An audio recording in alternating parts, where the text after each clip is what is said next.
Kawhi Leonard is suing Nike. In a case that I've personally never seen before, there's a player that's suing their former company that they endorsed in court. Now, I know that this sounds pretty big, but what exactly does it mean? Is he suing Nike for money? Why is the Klaw logo thing in the whole discussion? Is this like some sort of New Balance thing? These are all questions that I had when I first saw the case, so I did a little bit of digging and I compiled all the information that's necessary for you to understand it in this video so both you and I can both see what's going on here. So, without further ado, let's get into it.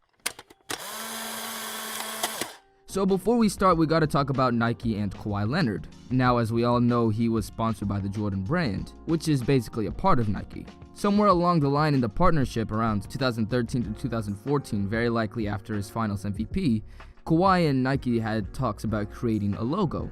Now, the logo that they decided on is the object of dispute. It got bad enough to the point where Kawhi basically had to hire a legal firm to sue Nike for a logo that's still in their possession, even though he signed with New Balance. Kawhi's legal firm issued a 9-page report/complaint filed to the district court in California, making this a federal case. What the legal firm is saying in the report basically is that Nike illegally set up a copyright claim of Kawhi's logo.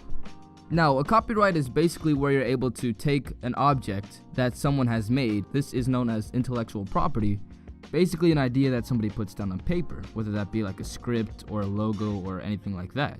And so once you have your intellectual property copyrighted, there's no one else that can use it without written permission from you.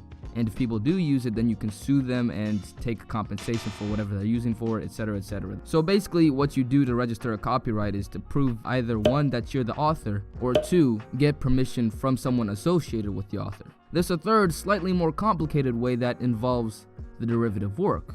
Oh yeah! Now, the derivative work is basically taking someone's product, intellectual property, and adding your own things to it. For example, if you look at Team 4-Star, they create parodies of Dragon Ball Z. That is what you would call a derivative work, because what they're doing is taking the footage from Toei Animation and then adding their own voices, their own plot, their own scripts, and everything like that. So therefore, it's not the original Dragon Ball Z, but it's a parody, and therefore it's a derivative work. But the thing is, Team 4-Star can't copyright it because Toei Animation's not going to give them permission to do so. And that's sort of a similar case as to what we have here with Kawhi and Nike.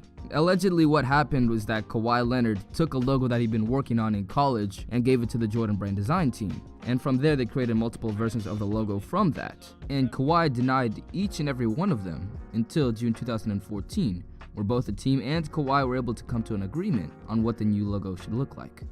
So this is a classic example of a derivative work. The Jordan brand and Nike basically took Kawhi's original logo and then tweaked it a little bit to make it different. So if they wanted to copyright it, they would have to get permission from Kawhi, which he would likely not give, especially since he's worked on the logo for so many years before he gave it to Nike. But what Nike did in 2017 when they registered for a copyright was say that it was their own original work. They basically said that there was no derivative involved and Kawhi Leonard didn't create the original logo or anything for it. This was done without Kawhi's knowledge, and according to the team, at this point, Kawhi still owns the logo.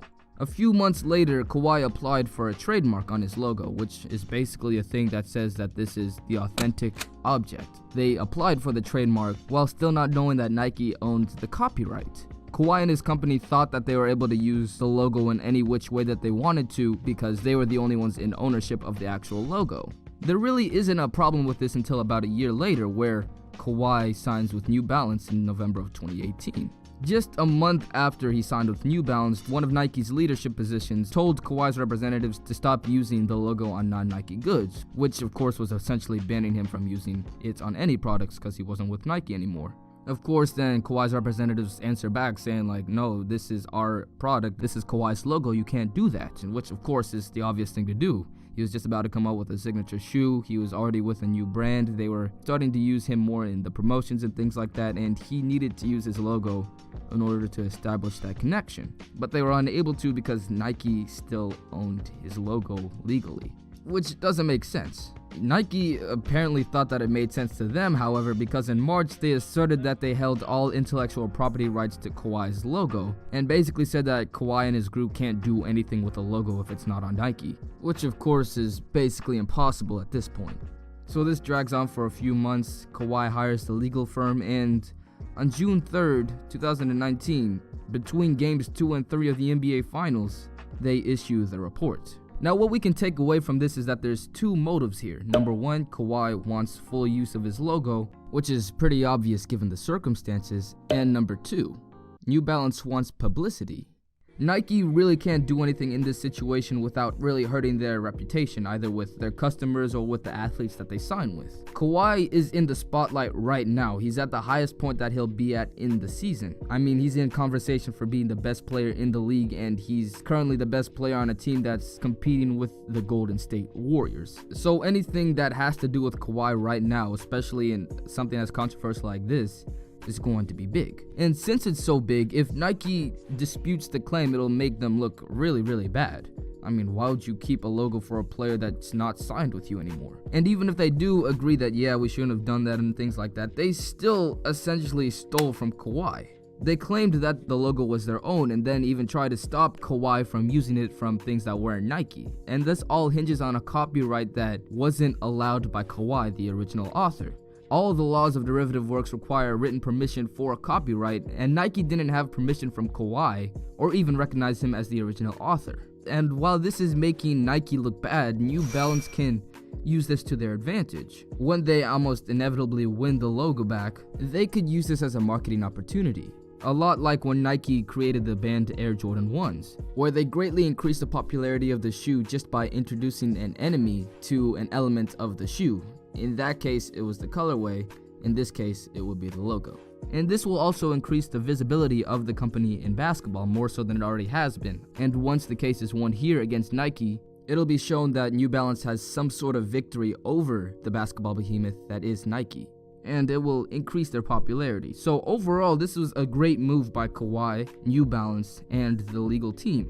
And the popularity and the image of humbleness will only increase from here. I'm a fun guy. So yeah, that was a lot of information right there. A lot of legal mumbo jumbo, from derivative works to other concepts and things like that. But now we're here at the end of the video, and if you're here, I'm assuming that you're really interested in this topic, just like I was. So I'll be leaving some further reading down in the description, and you can check out the 9-page report and other things that I find interesting. And if you have any questions, you can just leave them down in the comments. I'll make sure to answer them. So with that out of the way, if you liked the video, do the obvious thing, and I'll see you later. Thank you for watching. Gonna chop y'all up. Look at all of this karate style.